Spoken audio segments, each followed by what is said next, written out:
fizeram a seguinte pergunta: qual a sociedade secreta mais antiga do mundo e que existe até os dias de hoje?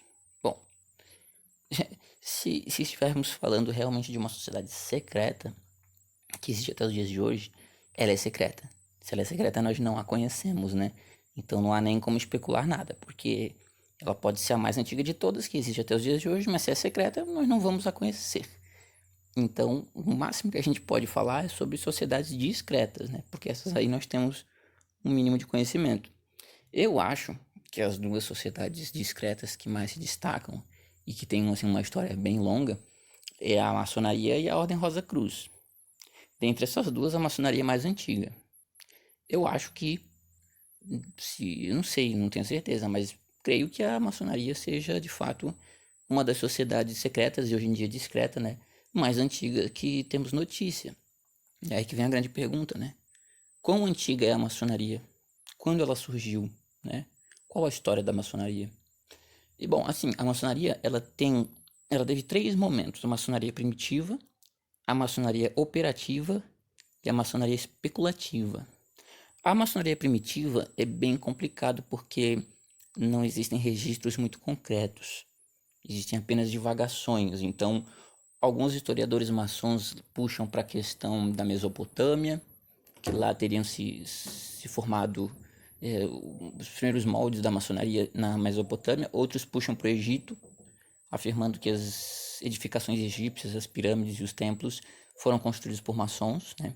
Então é vago. O que a gente chama de maçonaria primitiva é baseado em divagações, não existe nada muito concreto. O que existe de concreto é quando se trata da maçonaria operativa. A maçonaria operativa foi aquela que se desenvolveu na Idade Média, tá?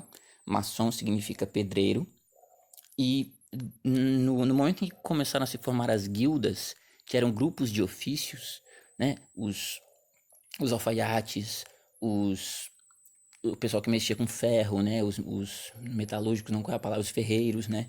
E haviam os construtores, as guildas de construtores, de cortadores de pedra, tá? Então, na época medieval, onde haviam os feudos, né? Você tinha os camponeses que eram subordinados ao feudo. Não podiam andar livremente de feudo para feudo, né? Os únicos que tinham essa liberdade de ir e vir eram os construtores, porque havia necessidade de trafegar entre os feudos para construir os castelos dos senhores feudais, etc. Né? As grandes catedrais, os grandes castelos da Idade Média foram construídos por grupos de pedreiros, de cortadores de pedras, que eram chamados de maçons, certo? É a maçonaria operativa. Freemason vem dessa questão, que eles eram livres, free, de libertos, né?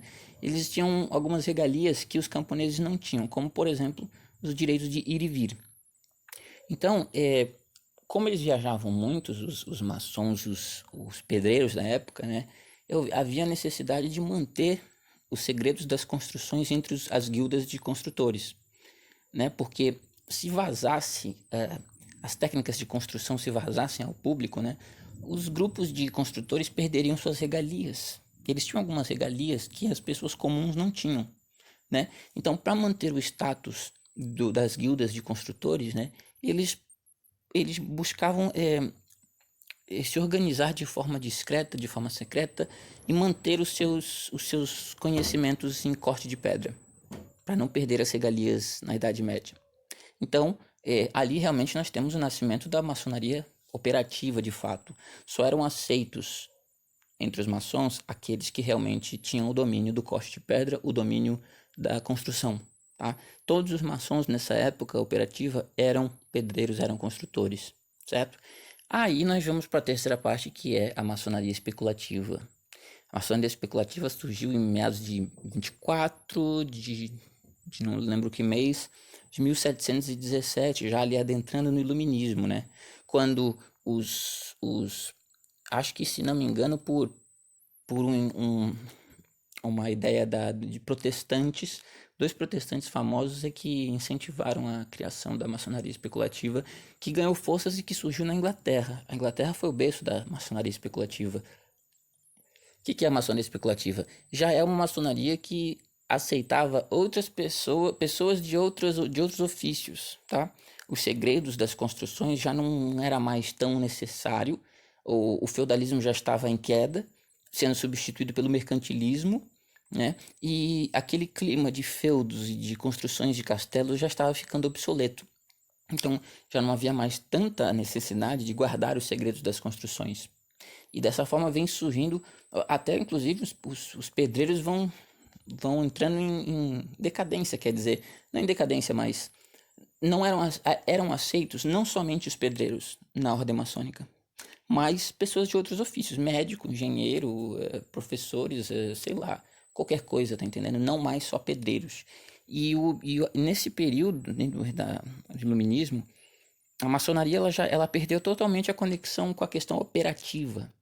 Os maçons eles já não eram mais cortadores de pedras, eles já não eram mais, né, pedreiros de fato. Ela perdeu totalmente a sua ligação com a questão prática de construir castelos e coisas, né? Ninguém mais era construtor na maçonaria. A partir desse momento do iluminismo, a maçonaria ela se torna realmente uma organização de cunho filosófico, de cunho subjetivo, quer dizer, subjetivo filosófico, tá entendendo? Não eram mais construtores, eram pessoas de diversos ofícios que se reuniam na maçonaria para discutir questões políticas progressistas e seus lemas de igualdade, liberdade e fraternidade, né?